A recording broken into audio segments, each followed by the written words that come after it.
হ্যাঁ, রামপুরা বিজেপির যে ইয়েটা, ওই মামলাটা ছিল আজকে। হ্যাঁ, ওই মামলাটাই ছিল আজকে।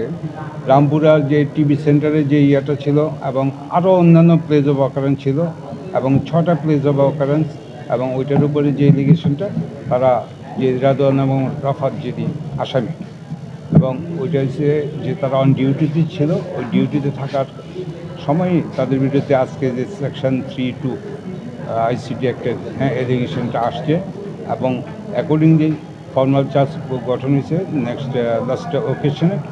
এবং আজকে ছিল ওই পলাতক দুজন আসামি ছিল। পলাতক যে দুজন আসামি ছিল তাদের জন্য পত্রিকায় বিজ্ঞপ্তি হয়েছে। পত্রিকায় বিজ্ঞপ্তি হওয়ার পর আজকে এটা ফেরত আসছে। আজকে আছে ইন অ্যাবসেন্সিয়া, তারা যেহেতু এপিআর করে নাই পত্রিকা বিজ্ঞপ্তির পরেও, তখন তাদেরকে পলাতক আসামিদের জন্য ইন অ্যাবসেন্সিয়া ট্রায়াল একটা প্রসিড করছে।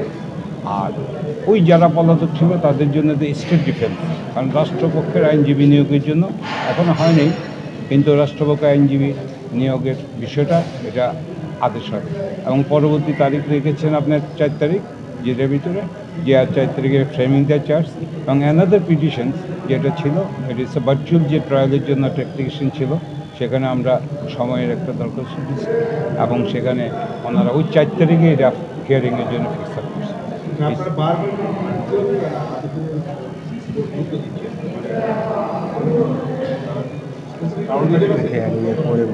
আমরা এই ভার্চুয়ালের যে বিষয়টা, যেটা যেহেতু আজকে আমরা সময় চেয়েছি, যে গ্রাউন্ডে আমরা সাপ্লিমেন্টারি আরও কিছু গ্রাউন্ড আছে, যে গ্রাউন্ডগুলো ওই দিন আমরা উপস্থাপন করবো, তারপরে আমরা আসলে এই জিনিসটার উপরে ব্যাখ্যা দিতে পারবো।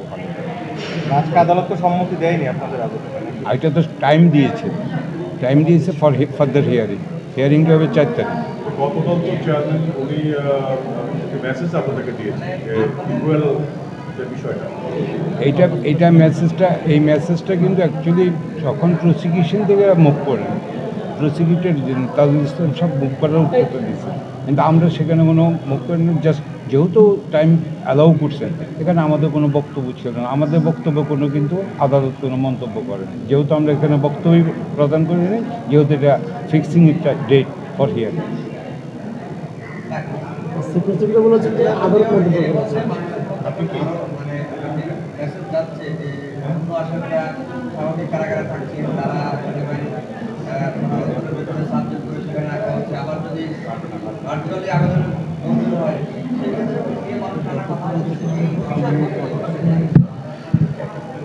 মানে বক্তব্য হচ্ছে আদালতে কি সিদ্ধান্ত দিবে, আদালতে আমাদের যে গ্রাউন্ডগুলো যদি এটা যৌক্তিক আইনসঙ্গত, কারণ justice in according with law. একটা জিনিস যে ইন্ডিভিজুয়ালি আসলে সবার একটা রাইট আছে, এবং যেহেতু আমার সাবমিশনটা যে গ্রাউন্ডের উপরে দেবো, এটা যদি আদালত সন্তুষ্ট হয়, যদি আমাদের পক্ষে যদি বলেন যে ভার্চুয়াল ট্রায়ালটা এটা প্রয়োজন আছে, তখনই ইয়েটা হবে। আর আপনাদের যে কথার উত্তরটা এইটাই বলবো যে ভার্চুয়ালের যে বিষয়গুলো, গ্রাউন্ডগুলো, এগুলো আসলে 4 তারিখের আগে আসলে কোনো কিছু আমরা বলতে পারতেছি না শুনানির আগে। আপনাদের এই যে নিয়োগ, এটা কি সব পুরো একটা প্যানেলই ওই 13 জন এবং এই 2 জন, মানে সব জায়গায় একই আইনজীবীরাই কাজ করবেন নাকি?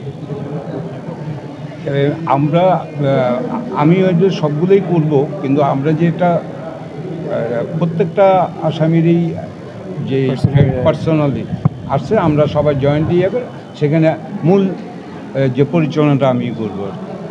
আরও লয়ের আছে যারা আছে।